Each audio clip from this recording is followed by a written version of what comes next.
У тебя хороший казахский, если ты знаешь перевод этих фраз. Первая фраза – это аузына құм құйылды. Құм – это песок, ауз – это рот. То есть, если так переводить дословно, аузына құм құйылды, в рот насыпали песок. Очень странный перевод, потому что он дословный.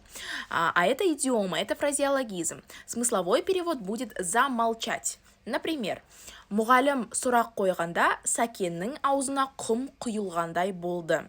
Когда учитель задал вопрос, Сәкен потерял дар речи, он замолчал. Вторая фраза «бір оқпен екі қоян ату». В русском языке, в принципе, есть точный аналог данной фразы. Это убить двух зайцев одним выстрелом. Дальше «жүрек жұтқан». Да, жұту – это проглатывать, глотать. Жүрек – это сердце, то есть проглотивший сердце. Да, очень странно звучит, что-то не так, потому что это тоже фразеологизм. Давайте рассмотрим смысловой перевод. Жүрек жұтқан можно перевести как смелый, бесстрашный. Например, мен жүрек жұтқан адаммын. Я бесстрашный, смелый человек. И последняя фраза на сегодня – это бүйректен сирақ шығару. В русском языке есть аналог – это делать из мухи слона.